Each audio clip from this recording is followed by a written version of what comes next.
Alléluia. Père, nous te remercions pour cette opportunité. Nous te demandons de nous guider, de nous conduire par ton Saint-Esprit. Au nom de Jésus. Amen. Ce matin, je veux vous parler de direction. Amen. L'art du leadership. Et je prêche à partir de mon livre, L'art du leadership. D'accord? Amen. Combien d'entre nous ici sont pasteurs? Combien d'ouvriers dans l'Église? D'accord. Donc, ceci s'adresse aux pasteurs, aux ouvriers de l'Église et aux responsables d'Église. Ce n'est pas un culte de miracles. Ce soir, c'est la nuit des miracles. Amen.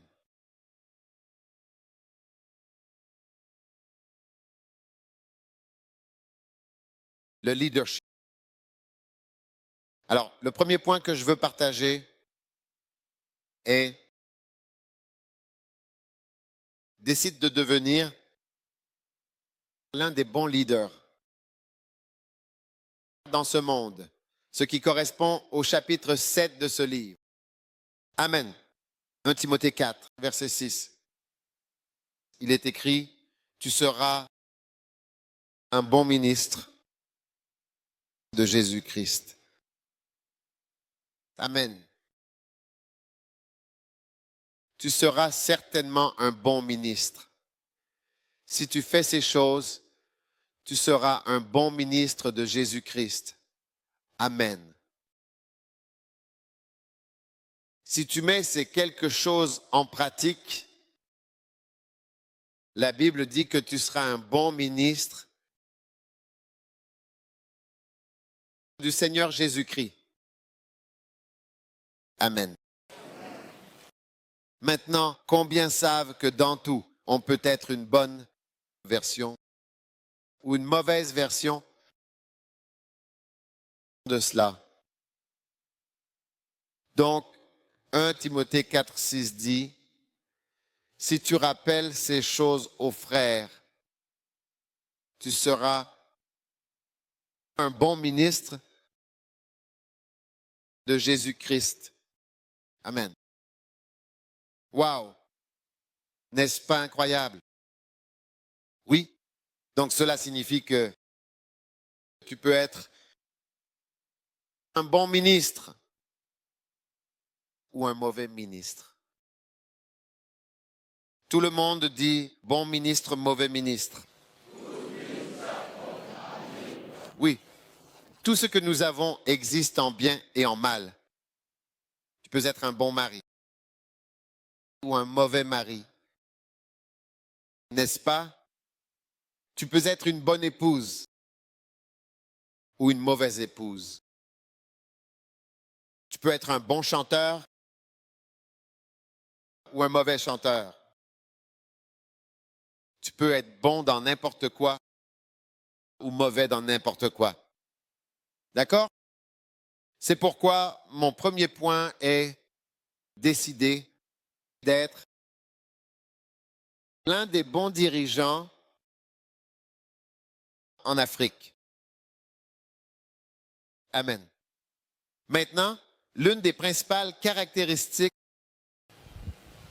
de l'Afrique et des pasteurs africains et des Africains. Les Africains, en général, c'est le mauvais leadership. Amen. Ce qui est différent du manque d'intelligence. L'intelligence est différente du leadership. Nous sommes intelligents, mais quand il s'agit de diriger, c'est là que se trouve le problème. Amen. Vous m'écoutez? Alors, nous, en tant que pasteurs, devons décider que parmi tous les sujets du monde, nous voulons apprendre sur le leadership plus que toute autre chose. si tu es africain, parce que c'est ton point faible. Tu comprends ce que je dis? Pourquoi est-ce que je dis cela? Si tu regardes l'Afrique, prenons le Libéria par exemple. Si tu mets un autre type de personne à la tête du Libéria, le Libéria deviendra l'un des pays les plus riches du monde. N'est-ce pas vrai? Pourquoi avons-nous des guerres? Hein? Ouais. Tu vois, si tu diriges les gens d'une certaine manière, tu prends tout l'argent du pays. Tu comprends? Et tu manges tout l'argent. N'est-ce pas?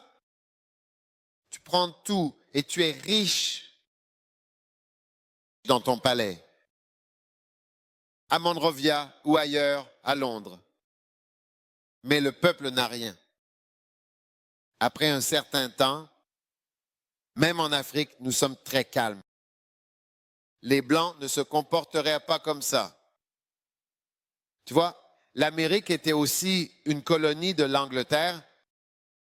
L'Amérique est une colonie, c'est une colonie britannique.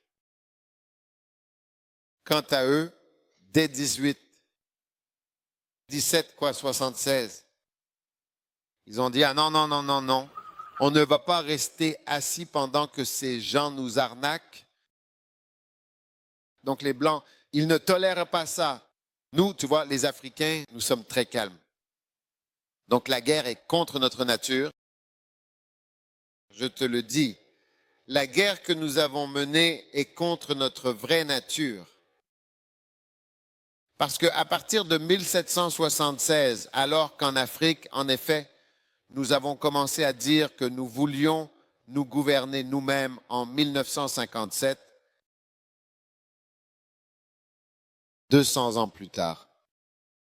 Mais les Blancs, 17, quoi? Ceci est une ville américaine ici. Cet homme vient d'Amérique. C'est pour ça qu'il connaît l'histoire 1776.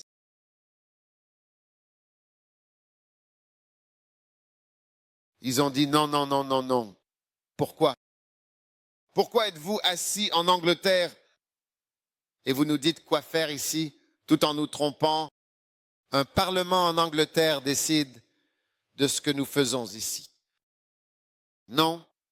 Et ils ont dit non. Alors un jour, ils ont amené un navire rempli de thé depuis l'Angleterre. Ils leur imposaient des taxes. Ils ont versé tout le thé dans l'eau. Et ils se sont rebellés contre eux. Et ils ont formé leur propre gouvernement. Et ils se sont battus pour cela. Ils ont eu 2 guerres en Amérique. Alors,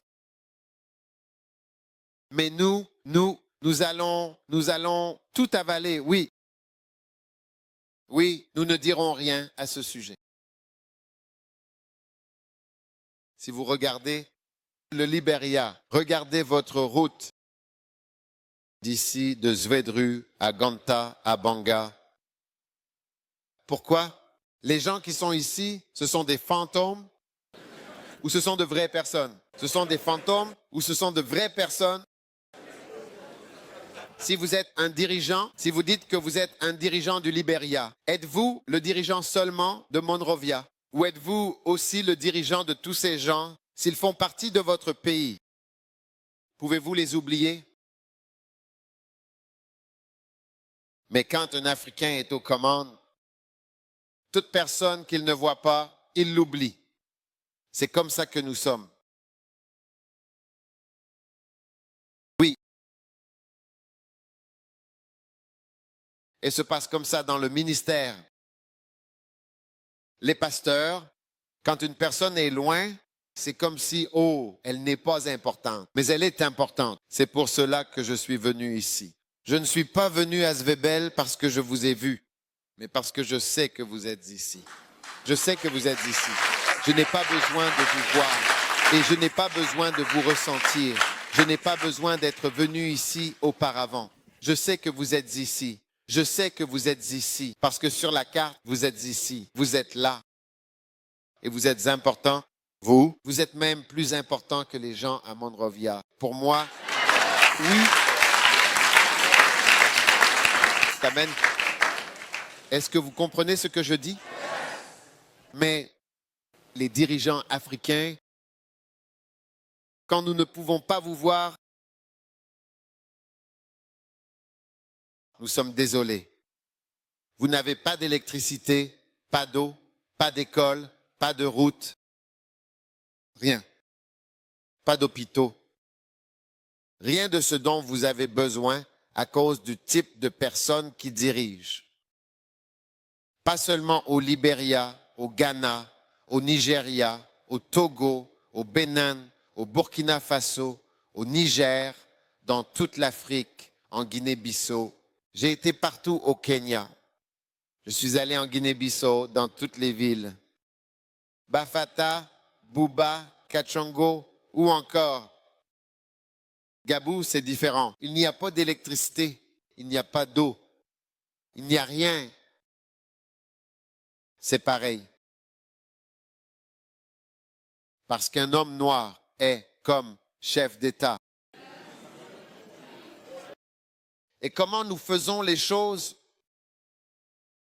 C'est comme ça que ça se passe. Mais si vous allez en Europe, vous pouvez être à 800 kilomètres de la capitale. Cet endroit sera aussi beau que la ville principale. Pareil, il n'y aura pas de différence. Vous pouvez aller à l'église et aller à l'école. Il n'y aura pas de différence. Ils construiront la route. Ils le font même très loin. Parce que le dirigeant ne gouverne pas seulement ceux qu'il peut voir. Il gouverne tous ceux qui sont sous sa responsabilité. Donc c'est ça que j'essaye d'expliquer. Et en Afrique, notre manière de faire, c'est ça notre problème. Même sur le terrain de golf au Ghana, nous avons un terrain de golf. Regardez cette image en particulier. Vous voyez, sur un terrain de golf, il y a 18 trous. Ce sont 18 grands espaces où l'on peut jouer. Un ici, un là, un autre ici, encore un là. Au Ghana, le seul qui est vert, il n'y en a qu'un seul qui est vert. C'est celui qui se trouve devant le clubhouse, là où s'assoient les grandes personnalités. Tous les autres que vous ne pouvez pas voir sont bruns. C'est ainsi que fonctionne notre leadership. Dès qu'on ne peut pas vous voir, vous êtes condamné.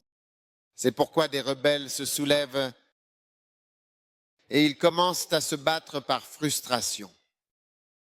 C'est de la confusion. Et ils se mettent à courir dans tous les sens, à tirer et à tuer comme des fous. Ils essaient d'attirer l'attention. Est-ce que vous m'écoutez? Combien sont d'accord avec ce que je dis? Oui. Oui. Donc, la Bible dit qu'il y a quelque chose de merveilleux. C'est un roi contre qui il n'y a pas de soulèvement. Vous voyez? Un roi contre qui il n'y a pas de soulèvement. Donc, c'est très important que les pasteurs doivent apprendre à être de bons leaders dans l'Église parce que les politiciens sont de mauvais leaders. La plupart d'entre eux, peu importe les promesses qu'ils font. Souvenez-vous, hier, je vous racontais une histoire. Un politicien est allé faire campagne et ils l'ont enterré. Même ceux qui disaient qu'il était vivant. Ils ont dit, tu mens, tu n'es pas vivant. Et ils l'ont enterré. Donc nous, en tant que pasteurs et ouvriers de l'Église, devons être meilleurs. Dans la direction de l'Église. Parce que l'Église peut apporter beaucoup de lumière et de vie dans ce monde. Notre espoir n'est pas de faire de la politique. Si nous faisons de la politique, cela ne changera pas le Libéria. Croyez-moi, vous savez, nous avons eu une révolution au Ghana, le président Rawlings. Combien d'entre vous ont entendu parler de lui? Oui, il est venu et il a tué 3 anciens chefs d'État il les a exécutés publiquement et a mené une révolution. Pendant 20 ans, nous, au Ghana, nous avons tout essayé auparavant. Il n'y a rien que nous n'ayons pas déjà fait. Nous avons connu la colonisation, la démocratie. Nous avons eu une sorte de chose appelée gouvernement unique.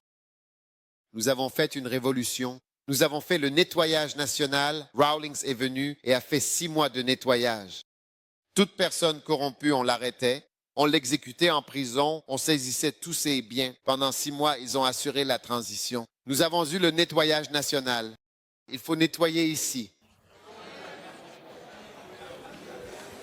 Ensuite, nous avons eu à nouveau la démocratie. Mais après tout cela, le Ghana a été déclaré pays PPTE, ce qui signifie pays pauvre très endetté du monde. Oui, Ghana PPTE, pays pauvre très endetté.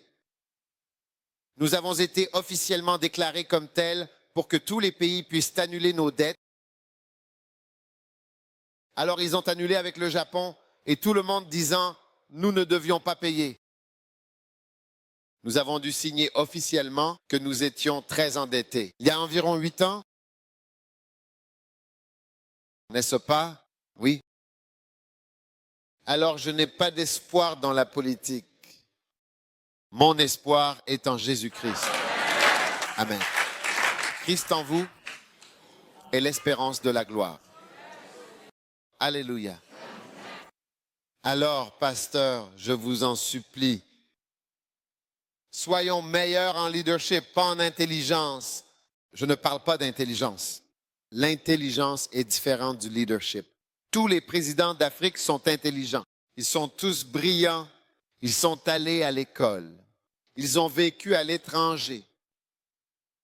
Beaucoup d'entre eux ont séjourné à l'extérieur, hors du Libéria. Oh, ils y sont restés pendant des années. Ils sont allés à l'université là-bas. Ce n'est pas comme s'ils étaient des imbéciles. Nous n'avons pas été dirigés par des idiots. Nous avons été dirigés par des gens brillants et intelligents. Mais quand ils arrivent à l'aéroport de Monrovia, comment convertir ce qu'ils ont appris là-bas? Concrètement, pour les gens de Zwedru, Banga et Ganta, c'est perdu. Mais ce ne sont pas des imbéciles. Ils sont très sages, brillants. Mais comment faire? Le faire. C'est là que ça bloque. Alors tu vois, toi, en tant que pasteur, tu dois aussi développer cette sagesse afin que le comment faire deviendra possible. Pour toi, amen. Sinon, le même problème qui est dans le monde sera aussi dans l'Église. Et si tu es un bon pasteur, crois-moi, tu peux construire une école. Tu seras même comme un royaume, ici même, à Zwedru. Oui, tu vois, l'Église est très puissante. C'est pourquoi quand tu fais bien les choses, le gouvernement a toujours peur. Amen. Laissez-moi dire quelque chose. Tout le monde ici, je suis ici pour un séminaire de leadership. Si vous avez sommeil, vous devez être dehors, pas à l'intérieur. Parce que quand vous dormez pendant que je prêche, je ne peux pas continuer à prêcher, donc je dois vous demander de sortir. Donc, avec tout le respect que je vous dois, je le dis simplement. Je ne veux pas le répéter. Mais si vous dormez, je serai obligé de vous demander de sortir. Et je ne veux pas cela parce que je vous respecte tous. Amen. Donc, au cas où vous n'auriez peut-être pas dormi, que vous avez prié toute la nuit et que vous n'avez pas dormi, il vaut mieux que vous soyez dehors. Amen. Merci beaucoup. Dites merci. D'accord. Alors, le leadership. Tout le monde dit l'art du leadership. Amen. C'est pourquoi, lorsque vous avez un bon leader, vous vous rendez compte que ce bon leader investit dans l'éducation du peuple. Parce que si vous éduquez les gens, ils pourront faire beaucoup de choses plus tard. Vous avez des médecins, des ingénieurs, des avocats, des ouvriers. Les gens peuvent faire tellement de choses si vous les éduquez. Mais beaucoup de nos gens, lorsque nous sommes dirigeants, n'investissent pas dans l'éducation. N'est-ce pas vrai? Est-ce que vous m'écoutez? C'est pourquoi hier, j'ai ressenti au plus profond de mon cœur, de mon âme, et j'ai dit, Seigneur, que puis-je faire pour être une bénédiction pour ces gens? Et j'ai senti que le Seigneur me disait, donne-leur une opportunité de former certains de leurs jeunes hommes pour le ministère. Ces personnes seront une bénédiction pour le Libéria. Et tu seras surpris de voir à quel point ce sera une bénédiction. Amen. C'est pourquoi l'une des choses que je veux vraiment vous offrir, c'est une bourse d'études. Pour certaines personnes, juste quelques-unes, mais des personnes clés qui sont intéressées par la formation, c'est l'une des principales raisons pour lesquelles je crois que le Seigneur m'a demandé de venir ici. Pour vous donner une opportunité à ceux qui le peuvent de venir au Ghana avec une bourse d'études. Pas pour 3 mois. Non, non. Vous voyez, pour devenir pilote, il faut aller à l'école pendant environ 5 ans. Pour devenir médecin, on va à l'école pendant 7 ans. Presque tous les métiers importants nécessitent de longues années d'études. Et c'est pareil pour devenir pasteur, ce qui est encore plus important. Ce n'est pas quelque chose. Après 6 semaines ou 3 mois, on peut certes acquérir un certain type de connaissances. Et c'est pourquoi l'école dure 4 ans de formation. Alors, je veux vous encourager. Si vous êtes pasteur, investissez dans l'éducation. Ne soyez pas comme le gouvernement. Vous voyez que l'école que le pays a, il n'y a pas d'école, pas d'université, pas ceci, pas cela. Vous comprenez? Alors, vous devez décider de devenir un bon leader. Envoyez vos jeunes à l'école. Et si vous êtes vous-même un jeune et que vous croyez que Dieu vous a appelé, saisissez l'opportunité. Et toute nouvelle connaissance que vous acquérez changera votre destinée. Quand vous refusez nouvelle connaissance, vous mourrez tôt. Pendant la Seconde Guerre mondiale, l'Allemagne s'est préparée à mener la guerre pendant 6 ans. Ils ont développé des chars, de l'artillerie, des fusils, tellement d'avions. Et le premier pays qu'ils ont envahi fut la Pologne. Pendant ce temps, la Pologne ne s'était pas préparée à combattre. Alors, quand ils ont dit le 1er septembre 1939, ils ont dit attaquer. Tôt le matin, ils ont attaqué et envahi la Pologne.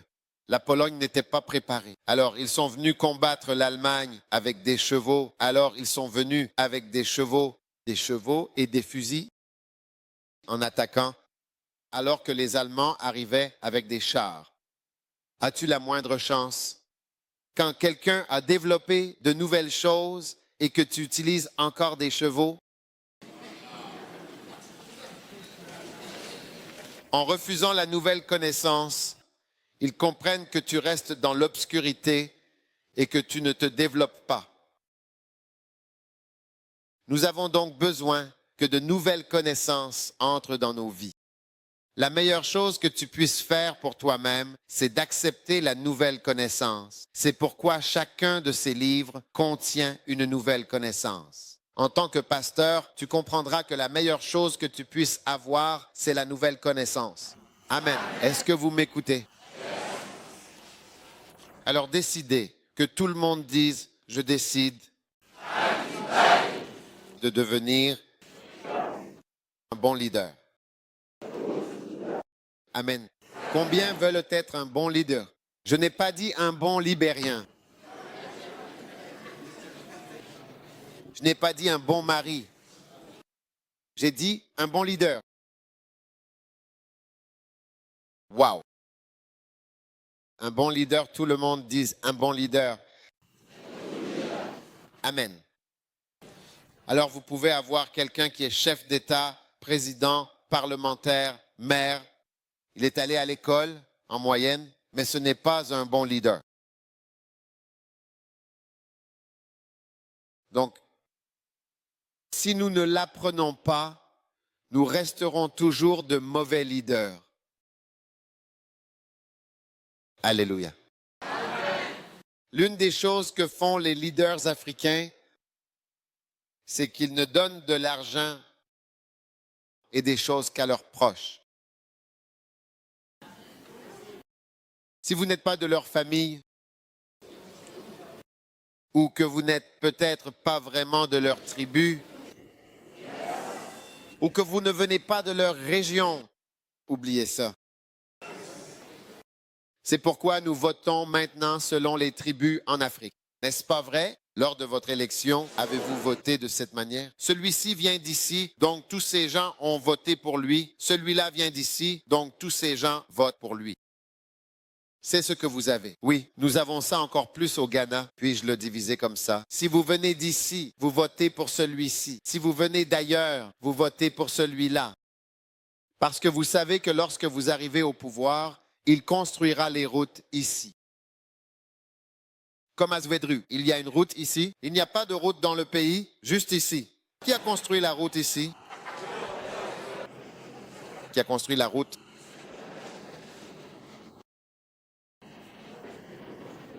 Vous-même, des projets d'auto-assistance. Il n'y a jamais eu président d'ici. Vous êtes sûr qu'il n'y avait personne ici? Hein? Samuel Doe. Samuel Doe venait d'ici.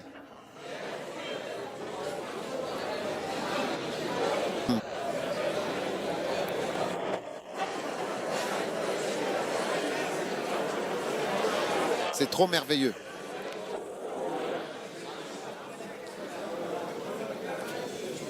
Amen. Alors maintenant, qu'est-ce que je dis? Pendant que je construis mon église, je ne la construis pas pour mes enfants biologiques. Ce n'est même pas pour ma femme. Si je meurs aujourd'hui, mon enfant n'hérite pas de l'église. J'ai plus de 1000 églises. Oui, j'ai plus de 1000 églises. Pas une seule église n'est pour ma femme ou pour mon enfant. Ou mes proches. Ce ne sont pas mes proches. Tous ces pasteurs, ce ne sont pas des membres de ma famille. Ce n'est pas seulement, oh, ton parent, ton fils possède ceci, celui-là est le propriétaire de cela, celui-ci avait. Non. Une église est une église. Un pays est un pays. C'est pour tout le monde dans le pays, pas seulement pour les proches et les amis. Amen. Est-ce que vous m'écoutez? Très bien. Écoutez. Dis à quelqu'un, j'ai décidé d'être un leader, un bon leader. Amen. Le point suivant concernant le leadership, c'est la lecture et la connaissance. Amen. Voici 8 raisons importantes pour lesquelles un leader aime vraiment lire des livres fascinants. Amen. Numéro 1. Un leader sait que l'information contenue dans un livre peut faire toute la différence dans l'œuvre de sa vie. L'information dans un livre peut faire toute la différence dans l'œuvre de ta vie. L'info. Assure-toi d'obtenir un exemplaire de ce livre après. Je vais vous offrir quelques livres en cadeau quand j'aurai terminé. Oui. Mais si vous n'en obtenez pas certains, assurez-vous de les acheter. Pourquoi? Quand vous avez la connaissance, cela peut changer votre vie. Tout en vous changera. Toutes les choses anciennes disparaîtront et de nouvelles choses viendront. Amen. Vous remarquerez donc qu'en Afrique, nous n'aimons pas lire. Quelqu'un a dit, si tu veux cacher un secret à un Africain, mets-le dans un livre. Il ne le verra pas là. Mets-le simplement dans un livre. Il ne le trouvera pas là-bas. Mais ce dont nous avons besoin, c'est de lire. Parce que la lecture et les livres changent certainement la vie Mais vous voyez, en Afrique, nous aimons l'onction. Reçois-la.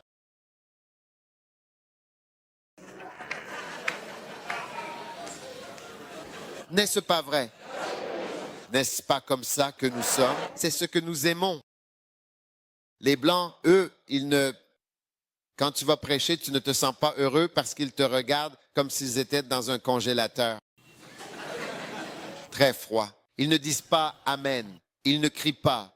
Ils ne sourient pas. Ils sont silencieux, te regardant, très sérieux. Oui, un jour, je suis allé prêcher dans un certain pays. Je vous dis, j'avais peur, mais quoi que je dise, ils me regardaient. Pas de sourire, pas de mouvement. Après, ils achetaient mes livres et le pasteur a dit qu'il était vraiment mauvais. Tu es sûr? J'ai dit, oh, je ne devrais pas m'inquiéter de la façon dont sont les gens. Ils ne sourient pas, mais ils reçoivent.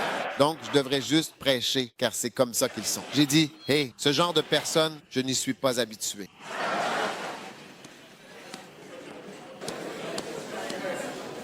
Je dis que nous, on est plus expressifs, on est joyeux. Mais après avoir lu, tu dis, oh, debout, même toi, tu vas mourir, alors que tu es en train de bâiller. Donc, nous restons en arrière et nous n'avons pas de nouvelles connaissances. Amen. Quand tu acquiers de nouvelles connaissances, cela t'élève au niveau supérieur. L'un des meilleurs exemples, c'est Martin Luther. Combien ont entendu parler de Martin Luther? As-tu entendu parler de Martin Luther? Ceux du fond ont entendu parler de Martin Luther. Et à l'avant, avez-vous entendu parler de Martin Luther? Pourquoi avez-vous entendu parler de Martin Luther? Parce qu'il avait un grand ministère qui a changé le monde. Comment a-t-il eu ce grand ministère? Ce qui s'est passé, c'est que Martin Luther était un prêtre catholique. Et à cette époque, pour être prêtre catholique, pour aller au paradis, les pasteurs voulaient que plus de gens viennent à l'église. Alors, ils avaient des objets qu'ils avaient rapportés de Jérusalem et qu'ils avaient placés à Rome. Et tous les morts, il y avait 40 papes décédés et beaucoup de cardinaux et d'autres encore. Les prêtres étaient tous morts. Ils étaient tous enterrés dans le temple, dans l'église. Donc, quand vous les voyez et que vous visitez ces choses, alors votre salut vient. Waouh! Et le prêtre vous bénira et vous serez sauvés. Donc, Martin Luther était un prêtre catholique. Martin Luther est un simple prêtre catholique. Il croyait à toutes ces choses et ils ont apporté un certain escalier de Jérusalem. Ils disaient que c'était l'escalier sur lequel Ponce Pilate se tenait lorsqu'il jugeait Jésus-Christ et qu'il l'a envoyé à la mort. Il a 28 marches. Il s'appelle la Sancta Scala. Sancta Scala, les saintes marches. Et il disait, à chaque marche que tu montes, tu pries, t'agenouilles, tu l'embrasses. Parce que Jésus s'y est tenu, Ponce Pilate s'y est tenu. Alors tu l'embrasses et tu pries. Puis tu montes une autre marche. Tu te tiens dessus, tu embrasses, tu pries. Et tous tes proches au purgatoire. Au lieu d'aller en enfer, ils sont allés au purgatoire parce qu'ils n'étaient pas assez bons. Ils ne pouvaient pas accéder au paradis, alors ils sont allés au purgatoire. Alors ils attendent au purgatoire que tu marches sur la Sancta Scala et que tu pries une fois. Si tu arrives à monter les 28 marches, tous tes frères qui se convertissent peuvent emmener une personne directement au paradis. Ouais. Et quand tu mets ton argent dans le panier d'offrande, dès que tu entends le bruit de la pièce, ton proche qui attend au purgatoire avancera vers le paradis. Tu vois comment les pasteurs prêchaient C'est ta mère. Ta mère s'est occupée de toi. Ton père s'est occupé de toi. Ils ont pris soin de toi. Et toi, tu ne t'occupes pas d'eux. Ils sont dans le purgatoire, attendant que tu fasses une offrande pour qu'ils puissent être transférés. Homme méchant, ta mère s'est occupée de toi. Ton père a payé tes études et tu ne te soucies même pas de lui. Il est au purgatoire, attendant que tu fasses une offrande pour qu'il puisse être transféré. Et c'est ce qu'il prêchait. Alors ils ont apporté du lait. Du lait, tu peux le goûter. Ils ont dit, c'est le lait du sein de la Vierge Marie. Ils ont apporté des pièces, ils ont dit. Ce sont les pièces d'argent de Judas qu'il a utilisées pour acheter Jésus. Tu peux aussi les voir, oui, différemment. Quand tu verras, tu diras, moi-même, je suis allé en Allemagne, je suis entré dans l'Église catholique. Quand je suis entré, feu, j'ai vu devant moi 3 cercueils en or. As-tu déjà vu un cercueil fait d'or pur? Il était élevé par la lumière. Je l'ai vu, j'ai réfléchi. Qu'est-ce que c'est? Ils ont dit, ces 3 cercueils contiennent les 3 rois mages qui sont venus voir Jésus. Que lorsque tu verras cela, ton salut viendra. C'est ce que faisait l'Église catholique. Alors, Martin Luther faisait toutes ces choses et il avait peur, il avait très peur, mais il n'était pas heureux. Chaque jour, il priait, se sacrifiait, jeûnait. Il voulait être juste, mais il ne l'était pas. Il ne se sentait pas bien. Alors, à la fin du processus, les anciens ont dit que cet homme devenait fou. Envoyons-le dans une école biblique pour qu'il enseigne aux étudiants de la Bible là-bas. Il ne peut rien faire. Rien de mal ne peut arriver là-bas. Alors, ils l'ont envoyé à l'école biblique. Quand il est allé à l'école biblique, il devait donner des cours sur 2 livres, Romains et Galates. Pourtant, il n'avait jamais lu la Bible, bien qu'il soit prêtre. Oui, parce que seul le pape pouvait interpréter la Bible. Donc ce n'était pas lu par les gens. Alors, pour enseigner, il a dû lire l'Épître aux Romains. Quand il l'a lu, ainsi que Galates, il a vu. Ce n'est pas par les œuvres de justice, mais uniquement par sa grâce. Nous sommes sauvés par la foi, qui est un don de Dieu. Si tu crois dans ton cœur et que tu confesses de ta bouche, tu seras sauvé. Car c'est avec le cœur que l'on croit et avec la bouche l'on fait confession pour parvenir au salut. Qu'est-ce? C'était en 1512. C'était 1512. Jusqu'en 1515. Comme 1915, mais là c'est 1515, 1512, 1515. En 1517, il en fut certain, il a dit, le salut, quand je me tiens sur ces marches, je les ai toutes embrassées. Je ne ressens pas que je suis sauvé. J'ai goûté le lait des seins de la Vierge. Je ne ressens pas le salut. Mais quand je lis l'Épître aux Galates et que je vois les Écritures, l'un des passages principaux des Écritures il était si heureux d'être romain. Tu vois? Tu vois, j'essaie de t'expliquer cela. Qu'est-ce que j'essaie de te dire?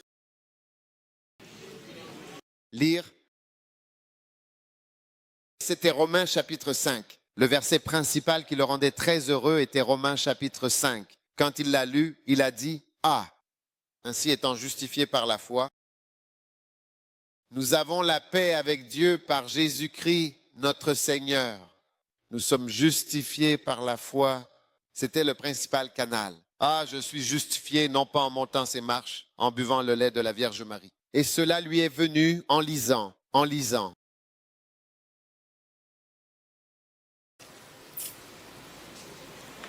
Alors il a résumé tout ce qu'il avait appris dans le livre et il est allé l'afficher sur la porte de l'église, la porte arrière, 95 thèses.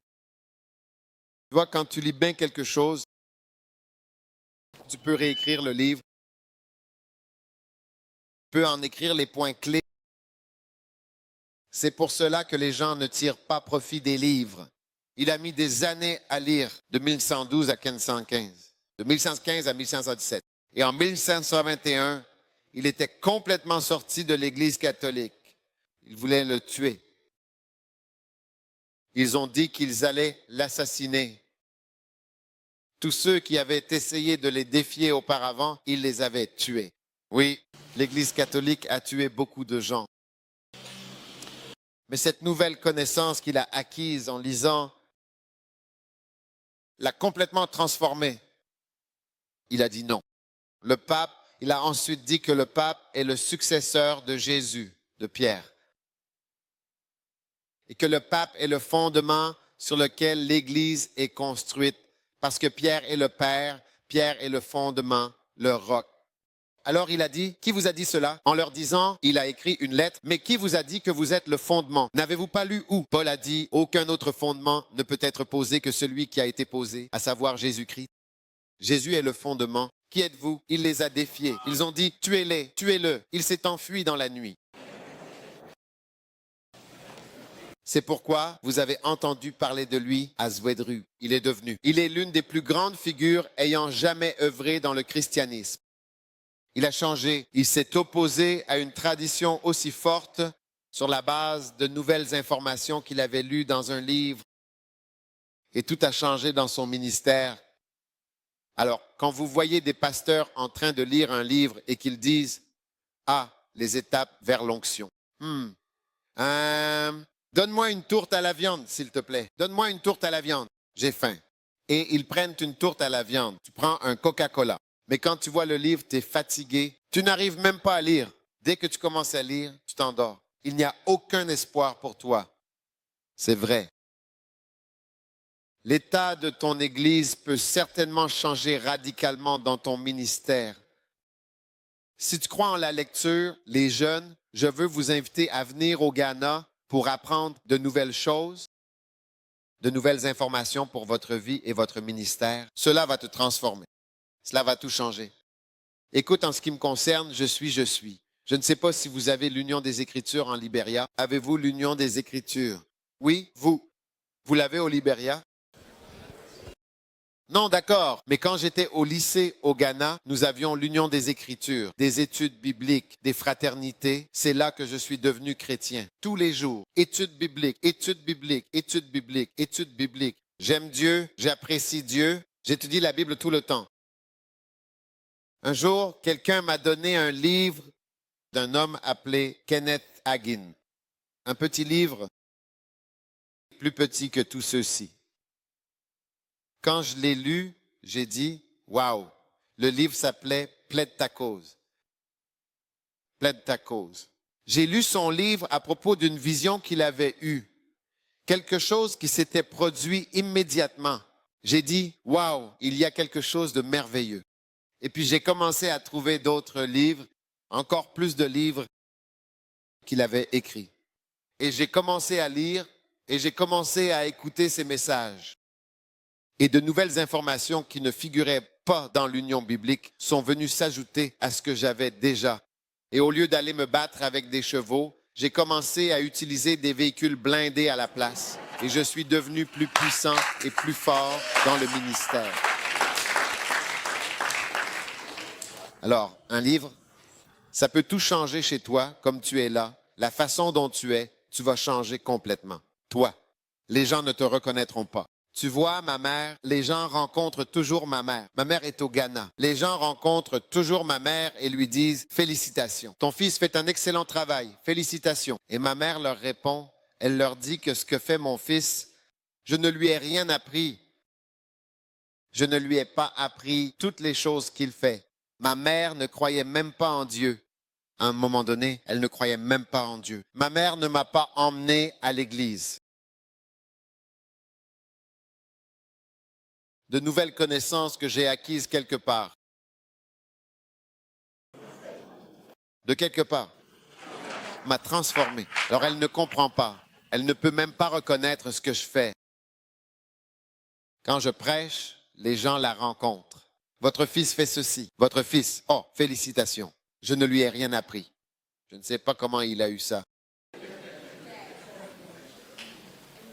Mais une nouvelle connaissance, une nouvelle information importante qui te vient de quelque part, ça peut transformer chaque aspect de ta vie et de ta personne.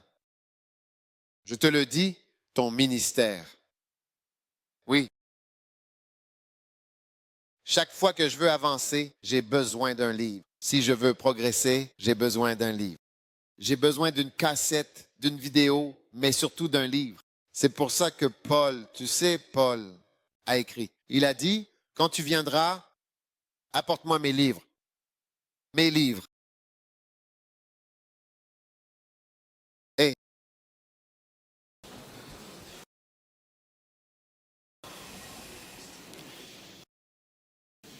2 Timothée chapitre 4, verset 13. Paul a dit, le manteau que j'ai laissé, je nous jette avec le carpe. Quand tu viendras, apporte-le avec toi. Et les livres. Et les livres. Mais surtout, les parchemins. Apporte-moi mes livres. J'ai besoin de mes livres. Et tu vois, Paul citait beaucoup Ésaïe et d'autres personnes. Donc la deuxième raison pour laquelle tu dois être un lecteur, c'est que chaque grand leader, chaque grand homme de Dieu est un lecteur. Tu ne deviendras pas un grand homme de Dieu en faisant quelque chose de différent. Tu dois devenir un lecteur, quelqu'un qui a étudié et qui a acquis de la connaissance. Tu ne deviendras pas meilleur. Tu n'es pas meilleur que Paul. Paul a dit dans 2 Timothée chapitre 4, verset 30, « Et le manteau que j'ai laissé à Troas, quand tu viendras, apporte-le avec toi, ainsi que les livres, mais surtout, les parchemins qui sont les petits livres, parce que Dieu peut transformer ton ministère à travers un livre. » Wow! Tu ne deviendras jamais ce que tu es censé devenir en te contentant de ce que tu sais aujourd'hui. Tu as besoin de quelque chose de nouveau à ajouter à ce que tu sais et de savoir comment le pratiquer et le mettre en œuvre. Tu as besoin de quelque chose de nouveau. Je te le dis, nous tous, tu vois, nous avons tous atteint un point. Il y a un moment dans ton ministère où tu atteins un niveau qu'on appelle « il n'y a plus de place pour s'améliorer ». Quand tu vas à l'école, on te donne un bulletin scolaire et on te dit qu'il y a une marge de progression. N'est-ce pas? Combien d'entre vous sont allés à l'école et ils ont écrit sur votre bulletin qu'il y a une marge de progression? Ou sur le bulletin de votre enfant, vous n'êtes pas allé à l'école au Libéria? N'avez-vous entendu qu'il y a une marge de progression? Vous l'avez déjà entendu. Parfois, ils écrivent excellent, très bien, médiocre, mauvais, moyen, passable. Puis ils écrivent, il y a une marge de progression. Vous avez déjà vu ça? Levez la main. Si vous l'avez déjà vu, oui, moi dans mon bulletin, il l'écrivait tout le temps. Il y a une marge de progression, mais il y a un domaine dans le ministère, selon ce que vous savez, où il n'y a plus de marge de progression. Vous ne pouvez pas progresser avec ce que vous savez. Vous avez au max ce que vous savez atteint le max avec ce que vous savez. Je vais vous expliquer. Vous savez, nous avons l'âge de pierre où ils utilisaient des pierres pour fabriquer des outils. À ce moment-là, les pierres, ils avaient atteint le max qu'on peut avec des pierres. Puis ils sont passés à l'âge du bronze et ont commencé à utiliser des métaux. Puis on est arrivé à un point où ils avaient atteint le maximum. Il fallait passer au feu et ensuite à l'acier, à l'électricité et au nucléaire. Donc, à un certain moment, vous avez atteint le maximum, le point le plus loin que vous pouvez atteindre. Avec cette chose, vous voyez, il n'y a plus de marge d'amélioration avec ce que vous savez et ce que vous avez. Cela ne peut plus progresser. Si vous prenez une voiture, vous voyez que le moteur, jusqu'où il peut aller, c'est là qu'il va. On ne peut pas la faire voler. Il n'y a plus de marge d'amélioration. Elle ne peut parcourir que 120 kilomètres. C'est tout. Il n'y a plus de possibilité d'amélioration pour cette chose en particulier. Vous devez maintenant apporter quelque chose de nouveau dans votre vie, une nouvelle connaissance qui vous mènera au niveau suivant où il y aura de la place pour progresser. Et je vous vois posséder cette connaissance. Je vous vois acquérir cette connaissance.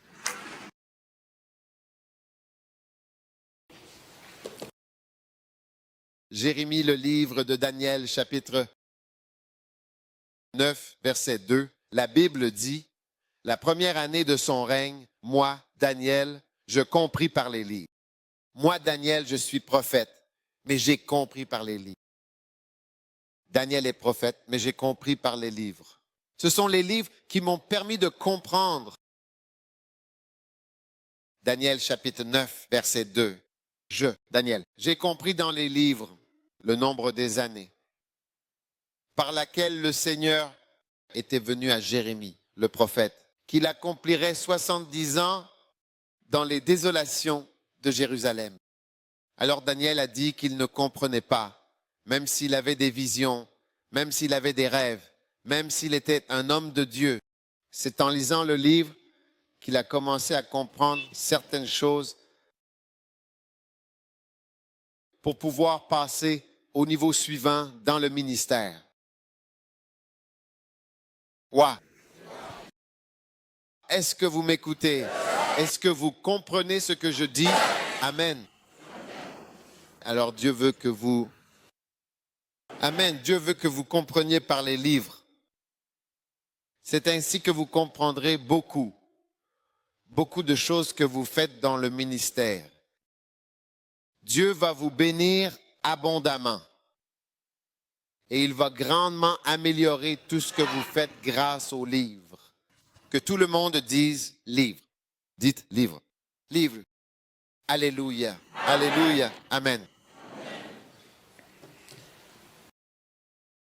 Livre, onction reçue. Wow. Savez-vous, sans l'onction, vous ne pouvez pas faire grand-chose?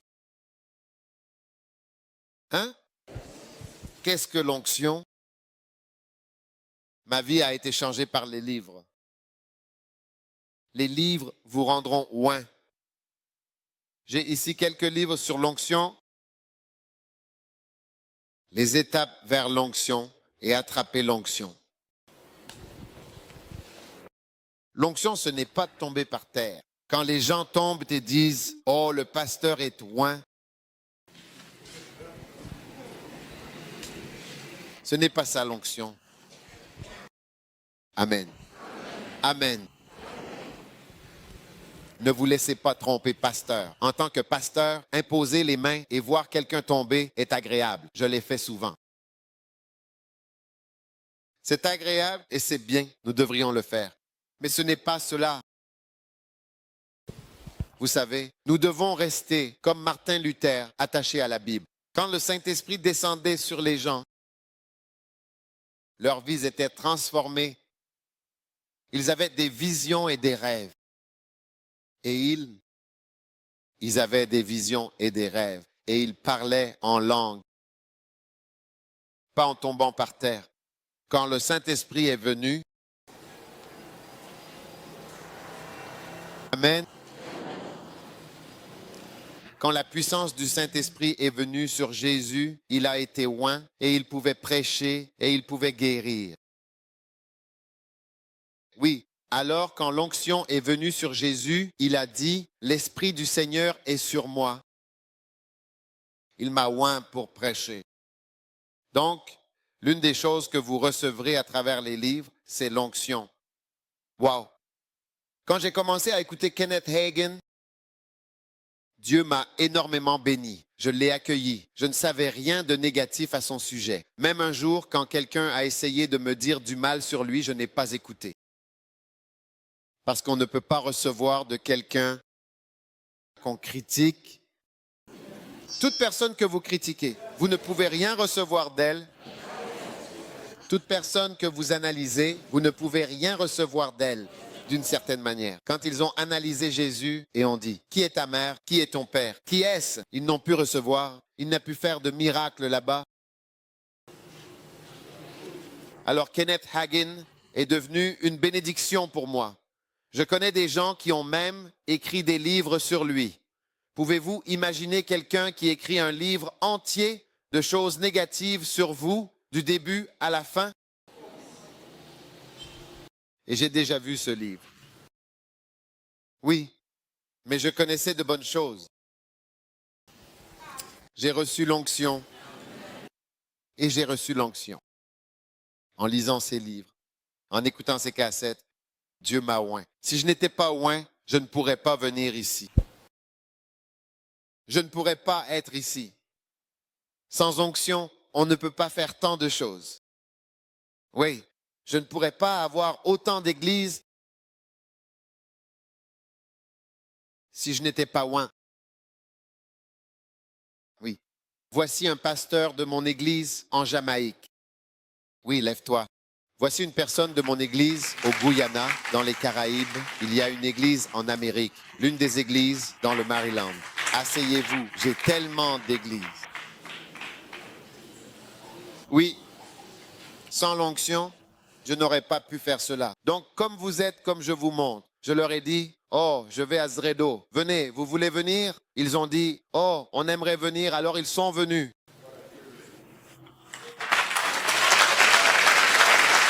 Oui, ils ne font pas partie de l'équipe de croisade. Ils ne font pas partie de... Ce sont des visiteurs.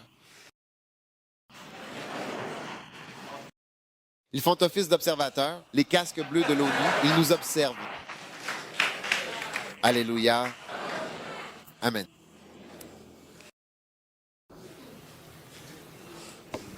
C'est puissant. Dieu m'a béni avec cela. Certains d'entre vous sont déjà allés au Kodesh. Combien d'entre vous sont déjà allés au Kodesh? Certains y sont déjà allés. Nous avons église à Agra. Maintenant, j'ai quitté cette église et j'en ai commencé une autre. Oui, je les ai quittés. En fait, j'ai commencé une nouvelle église. Je les ai tous laissés là-bas. Et je suis allé dans un autre endroit. Oui, c'est puissant. Donc, je vous explique que Jésus a dit quelque chose.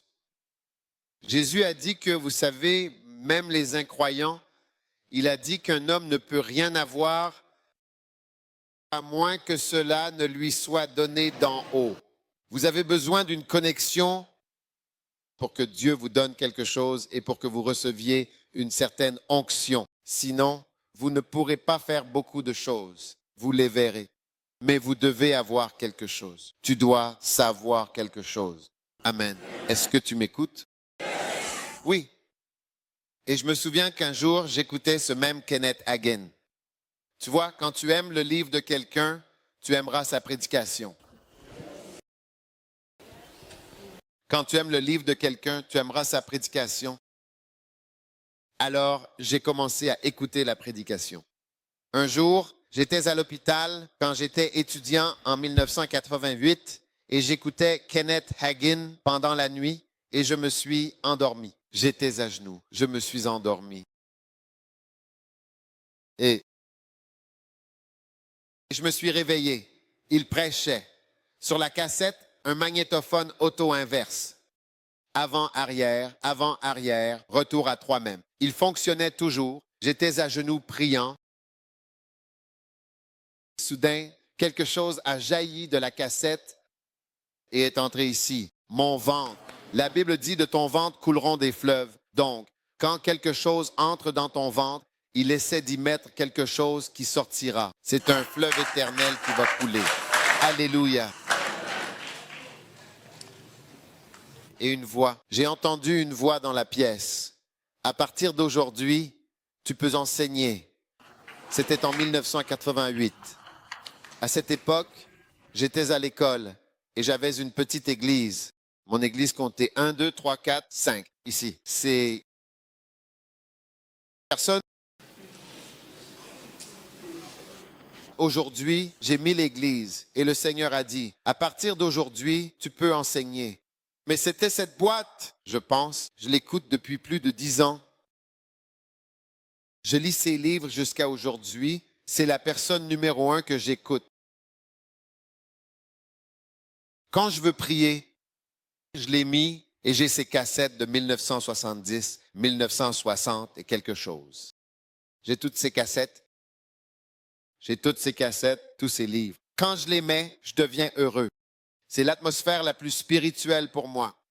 Si je ne veux pas être trop sérieux, je n'écoute pas son message parce qu'il est trop sérieux pour moi. Et en écoutant, le Saint-Esprit m'a oint. Oui. Dans une petite salle de classe, dans une petite pièce, dans une ville du Ghana appelée Suhum. Oui, et j'ai été oint aussi. J'ai commencé à enseigner normalement dans mon église, mais ensuite, ça a juste commencé à grandir. Tu vois, si tu vas en Afrique de l'Est et que tu veux voir des éléphants, des lions, des cerfs, des antilopes, il suffit d'aller près d'une rivière et d'attendre là. Ils viendront tous là-bas. Ne perds pas ton temps à te promener. Tu ne les verras pas. Un jour, j'étais dans une voiture au Kenya et le chauffeur, c'est un expert, il a arrêté la voiture. Même moi, j'avais envie d'uriner. Il a dit, jamais, jamais tu ne sors d'une voiture. Ne descends jamais d'une voiture. Mais j'ai dit, c'est clair, il n'y a rien ici. Il a dit jamais. Alors il a arrêté la voiture. Il y avait un buisson là. Il a dit, regarde ce buisson, un petit buisson. Regarde, regarde là. Juste derrière la ligne de buisson, il y avait un lion.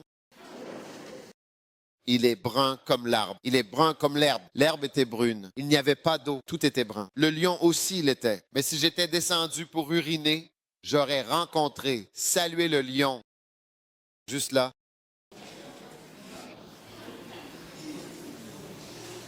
Mais si tu veux les voir, va à une rivière. Tous les animaux viennent à la rivière. Tu vois, tous, tout le monde viendra là où la rivière coule. Cette rivière, c'est le Saint-Esprit, c'est la puissance du Saint-Esprit. Ils viendront à la rivière. Certains de vous auront des membres éléphants qui viendront dans votre église. Des membres lions, des cerfs, des antilopes, encore plus d'animaux différents, toutes sortes de personnes. Même ce dont vous avez besoin, ils viendront. Dès qu'il y a une rivière qui coule, mais là où il n'y a pas de rivière, il n'y a rien. Rien ne viendra là-bas. C'est pourquoi, en Tanzanie, il y a une rivière appelée la rivière Serengeti. Chaque année, tous les animaux traversent du Kenya vers la Tanzanie. Ils traversent.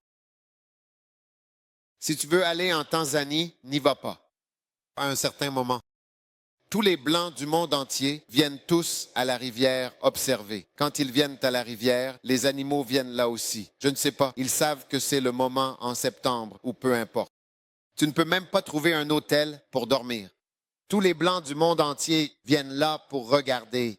Toutes les antilopes, les cerfs, les lions, les crocodiles, tout le monde attend. Ils viennent tous à la rivière. Il y a une rivière que Dieu veut mettre dans ton ventre. J'ai dit, il y a une rivière que Dieu veut mettre dans ton ventre. Le monde entier viendra pour voir cette rivière. J'ai dit, le monde entier achètera des billets pour venir voir cette rivière couler de ton ventre. Le monde entier voyagera. Ils voyageront pour venir là où cette rivière coule.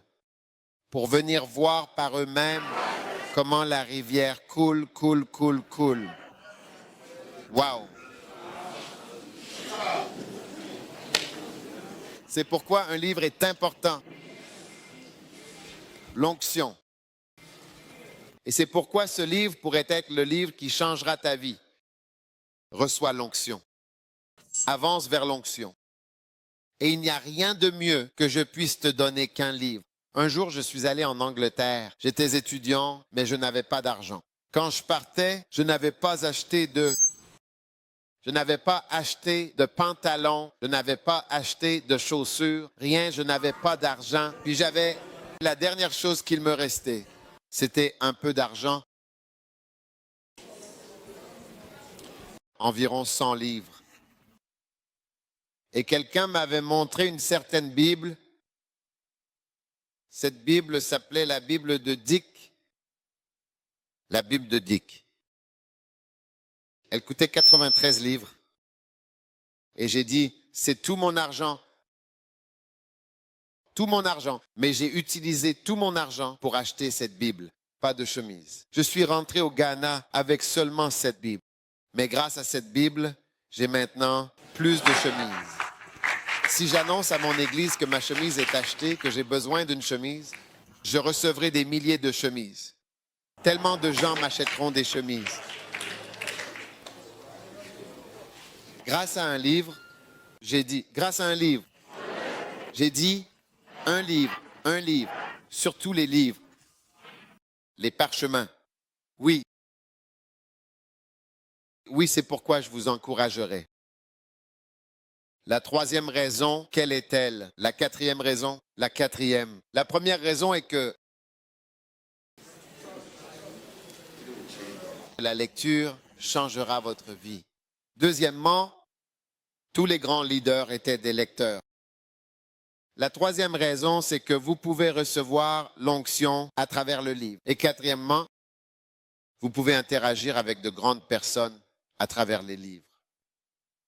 Vous pouvez interagir parce qu'il n'est pas facile d'interagir avec une grande personne dans la vraie vie.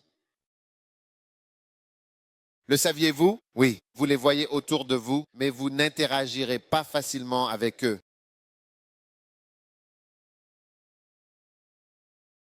Si je veux interagir avec Obama, ce ne sera pas facile.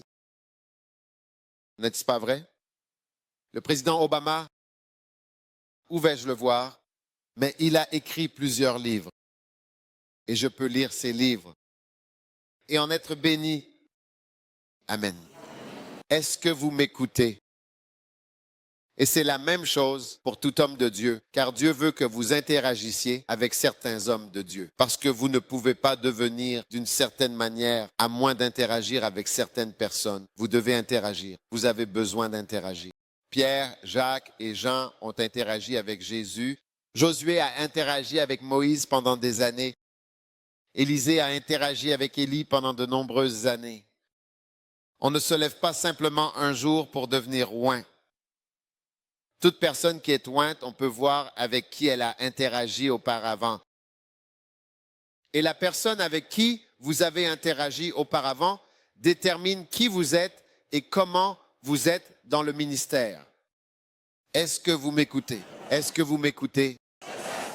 Alors vous devez interagir avec les personnes que Dieu fait entrer dans votre vie. Et il n'est pas possible d'interagir avec beaucoup de personnes. Si vous voulez interagir avec des gens, vous devez le faire par leurs livres. J'ai voulu organiser des croisades. Je voulais interagir avec Bonnke. Combien d'entre vous ont entendu parler de Bonnke? Vous savez, Reinhard Bonnke? Oui. Je voulais interagir avec lui. Je l'ai rencontré en Indonésie. Je me suis assis à côté de lui. Alors que j'étais sur le point de lui parler, on est venu l'appeler pour lui dire qu'il devait partir. Alors il a dit au revoir. Je l'ai rencontré à Lagos. Il venait pour une croisade. Je l'ai encore rencontré à l'hôtel. Juste au moment où j'avais fini de lui parler, il a dit une ou deux choses, puis il a dit qu'il devait partir. Quelqu'un est venu l'appeler. C'est tout. Puis je suis allé en Amérique. J'étais censé le rencontrer. Il m'a donné un rendez-vous pour venir chez lui à 8 heures le lendemain matin, à 10 heures. J'étais tellement heureux. J'ai dit, enfin, Dieu m'a amené ici. Il a dit que je devais venir chez lui dans sa maison personnelle à 10 heures du matin. Par l'intermédiaire d'un certain pasteur américain, ils m'ont mis en contact. Et Bonnke a dit, oui, il veut me rencontrer. Donc, je devais venir chez lui à 10 heures. J'étais tellement heureux, j'ai appelé ma femme. J'ai dit, allons voir Bonnke demain. À 20 heures la veille, j'ai reçu un appel téléphonique. J'ai dit, ah, je suis le pasteur un tel, l'assistant de Reinhard Bonnke. Je suis désolé de vous dire que quelque chose est survenu, il doit partir, peu importe. Donc, il ne pourra pas vous rencontrer demain. C'était tout. Alors, qu'est-ce qu'il me reste? Son livre. Il a écrit un gros livre que j'ai lu. Je l'ai lu plus d'une fois. Différentes sections. Je peux vous dire tellement de choses qu'il ne m'aurait même pas dites si je l'avais rencontré. Quand je l'ai rencontré, peut-être qu'après quelques minutes, j'ai dû partir. Mais il avait tellement d'histoires, des choses qui se sont passées. J'ai regardé des vidéos sur sa vie, son ministère, et tellement d'interactions que j'ai eues à travers le livre, parce que ce n'est pas facile de rencontrer une grande personne. Ce n'est pas qu'il ne veut pas vous rencontrer, mais en pratique, s'il devait rencontrer tout le monde, il en mourrait même. Rien qu'en rencontrant tout le monde. Donc, vous pouvez interagir avec de grandes personnes en passant par leurs enseignements.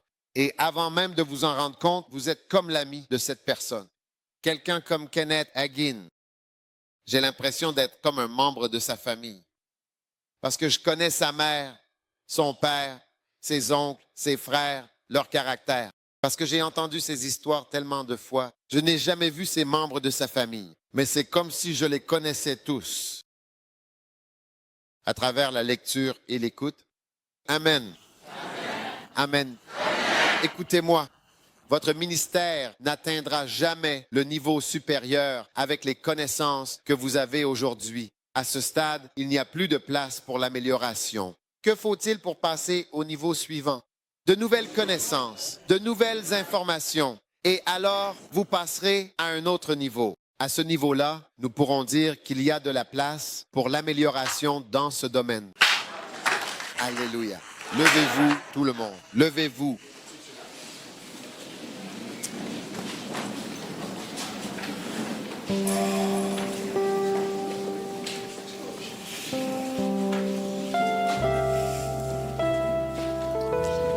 Levez les mains vers le Seigneur et remerciez Dieu pour sa parole de ce matin.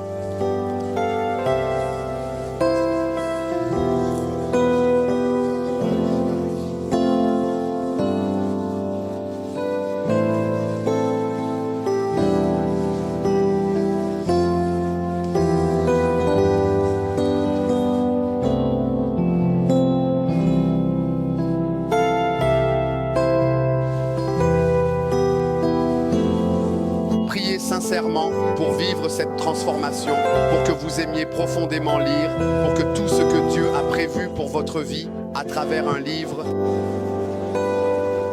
priez. Priez.